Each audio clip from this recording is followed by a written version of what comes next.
So ini topic nato is midpoint and distance.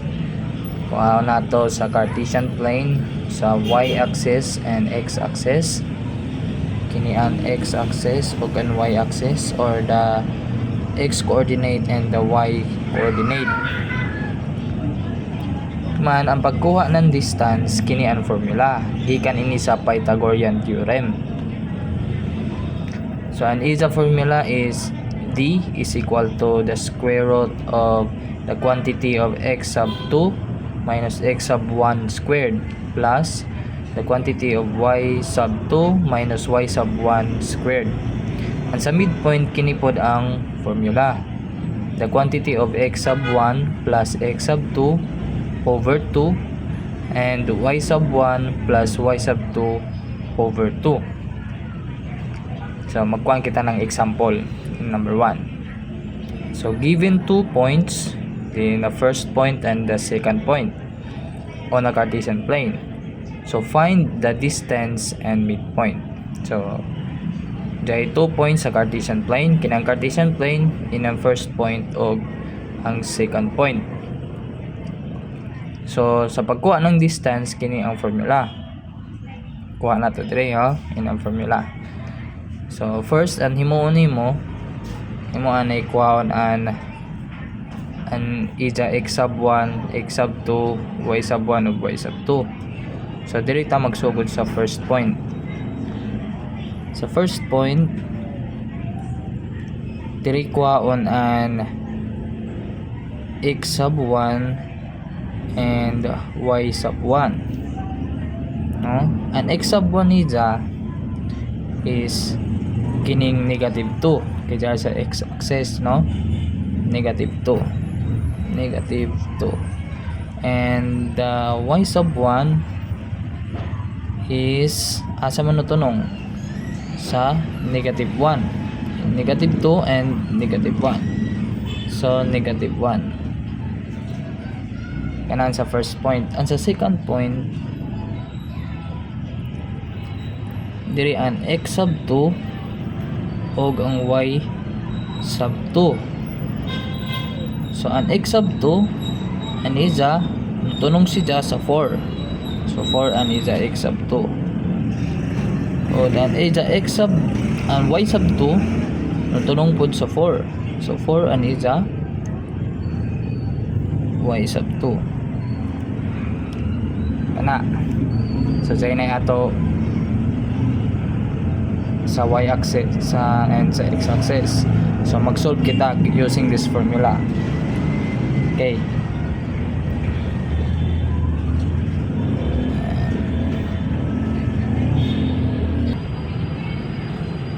Kaya ta mag-solve. So using ito na formula,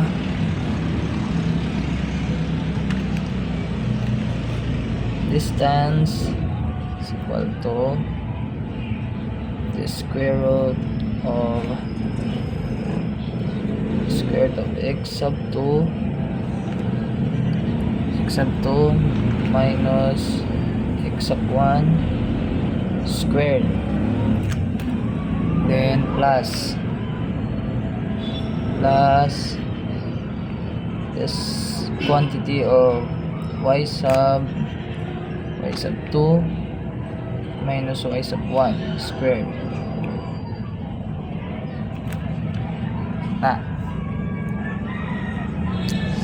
So nato x first is an x sub 2. So nato x sub 2 diri ra. So 4 tang nato diri is equal to square 4 minus an x sub 1 is diri negative 2. So ito na ito diri negative 2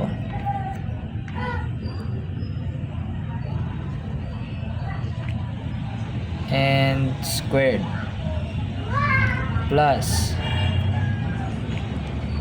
quantity may sunod y sub 2. Ang y sub 2 is jari 4 minus ang y sub 1 jari negative 1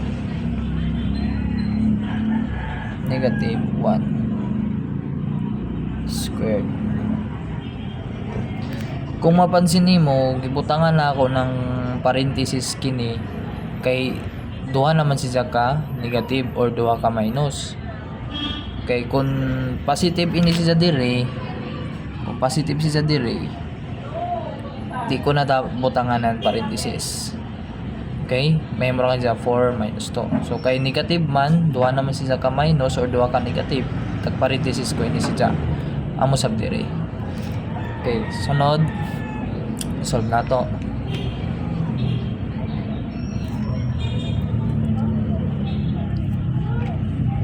Square root.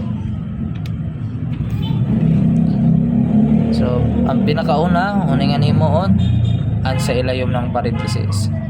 So, imo ani ini siya i-change kay pareho man sila negative. I-change nimo siya sa positive. Kung pareho siya negative, i-change mo sa positive. So, 4 plus 2 squared. Mausap dire, i-change mo sa binisda sa positive. Quantity of 4 plus 1 squared. Okay, sunod. Unahan sa ilayom. 4 plus 2 square tanay. 4 plus 2 is 6 squared plus 4 plus 1 is 5 squared. Okay, then simplify. 6 squared is 36 plus 5 squared is 25. 6 times 6, 36. 5 times 5 is 25. Okay, simplify. 36 plus 25. That's 61. Okay. And 61, i-change na to into decimal. Dapat decimal gajud ni ja answer. So since 61 is not a perfect square, diba? Dili siya ma-square, dili siya ma-square. Kung may pinaka himuon nimo para mahimo sa decimal kay diba kung square root of 64 ani sa answer is 8, no? Then an ubos pa square root of 49, that's 7.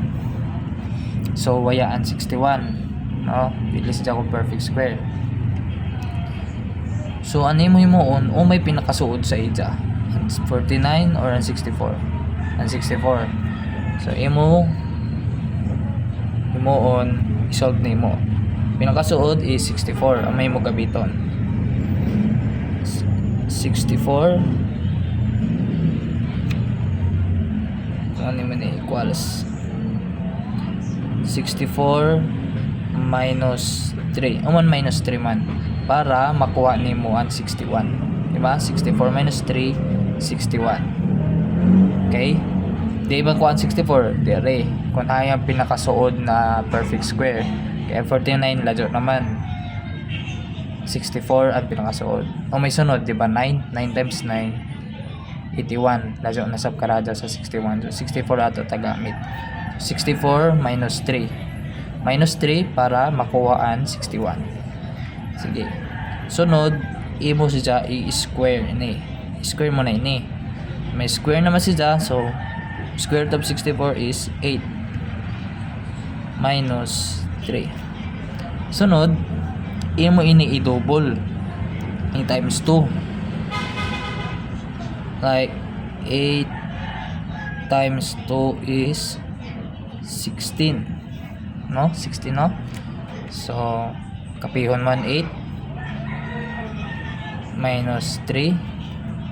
Then, ang 16, ibutang mo diri denominator sa 3. Okay? Sunod, simplify 8 minus 3 divided by 16. Solve nato doon. 3 divided by 16. So, di sa kuan, so mag-add kita ng 0. Decimal. We have pila? 1. 16. That's 14. And another 0. Bring down 0. We have 8. Baba natin 8. It's 8. Baba natin 8.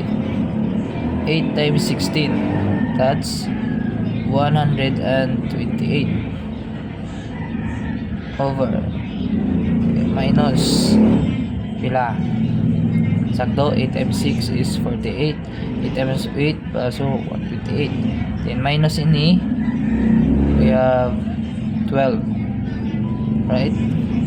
Then another 0. 8 diba pwede sa 16, 120. So we have 7 times 16. We have,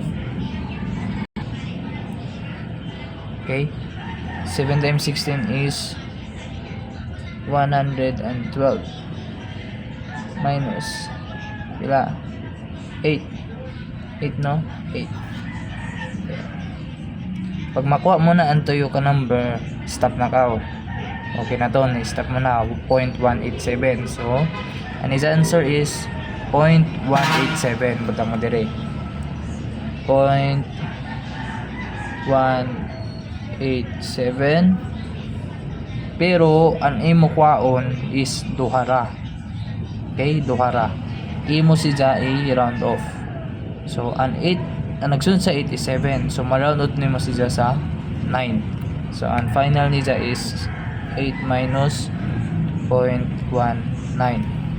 So then i-minus mo 8 minus 0.19 is equal to 7.81. Sige, calculate mo kung sakto. 8 minus 0.19, ang answer is 7.81. So an is the answer dire, final answer is 7.81 units. So kana an is the distance. Kumaan kuha na to ang midpoint. Sa pagkuha ng midpoint, dire na lang ta mag-solve. An x sub 1 pila? Negative 2. So we have m is equal to negative 2 plus x sub 2 is 4. Is 4. Ay, sorry. Over 2. That's kama pala. Okay. Then y sub 1 is negative 1. Ay, madali. Negative 1. Then y sub 2 is 4 plus 4 over 2. Close. Okay. Now solve. Negative 2 plus 4 pila? May dako ang 4, di ba? Di imo ray minus 4 minus 2. That's 2 over 2. Then diyo kanimti ang parenthesis. Ama kini amura gapon. Kay jari may dako, amoy mo una 4 minus 1. That's 3 over 2. Then simplify 2 divided by 2 is 1 and 3 divided by 2 is 3 divided by 2 is 1.5. Okay. So kini ang ija midpoint ni. So that is the 1 is here, and 1.5 is something here. Ito nga, no?